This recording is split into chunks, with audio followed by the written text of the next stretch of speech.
আসসালামু আলাইকুম। আশা করি সবাই ভালো আছেন। Welcome back to my channel Rupa's cooking world. আজকে আমি আপনাদের সাথে একটা পিঠা রেসিপি শেয়ার করব। এই পিঠাটা বানাতে না লাগবে চালের গুঁড়া, না লাগবে আটা, না লাগবে ময়দা। 10 মিনিটে দুটি উপকরণ দিয়ে এই পিঠাটা তৈরি করা যাবে। তাহলে রেসিপিটি শুরু করা যাক। মিষ্টির মতোই পিঠা বানিয়ে দেখাবো।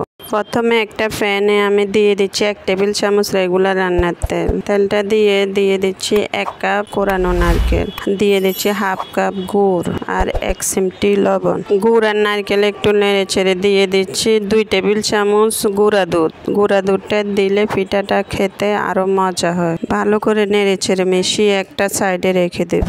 চুলায় আর একটা প্যানে দিয়ে দিচ্ছি 2 কাপ পানি।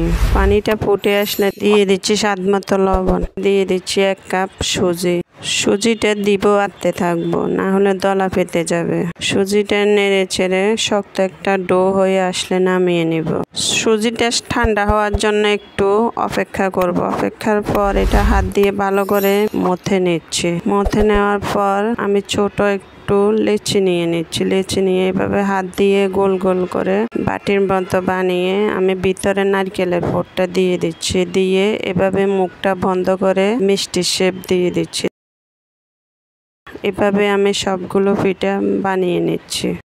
আর চুলার একটা পাতিলে আমি পানি বসিয়েছি। পানিটা বলক আসলে উপরে একটা ঝাঁকনি দিয়ে দিচ্ছি। ঝাঁকনিটা দিয়ে পিঠাগুলো আমি ভাপিয়ে নিব।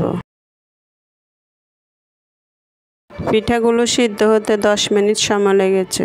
এভাবে আমি সবগুলো পিঠা ভাপ দিয়ে নামিয়ে নিচ্ছি। পিঠাগুলো এখন আমি গুঁড়া দুধ দিয়ে সাজিয়ে নিচ্ছি। আপনারা চাইলে নারকেলের গুঁড়াটা দিয়েও সাজাতে পারেন। এই পিঠা একবার বানিয়ে খেলে চমচম মিষ্টিকেও হার মানাবে। একটা পিঠা আমি ভেঙে দেখাচ্ছি, এটা ভিতর থেকে কতটা পারফেক্টভাবে হয়েছে। এই পিঠাটা এতটাই সফট হয়েছে, মুখে দিলে মিলিয়ে যাবে।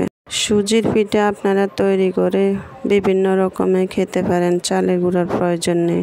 আশা করি ভিডিওটি আপনাদের ভালো লেগেছে। একটা লাইক দিয়ে চ্যানেলটি সাবস্ক্রাইব করে রাখার অনুরোধ রইল। আজকের মতো এখানে বিদায় নিচ্ছি। আল্লাহ হাফেজ।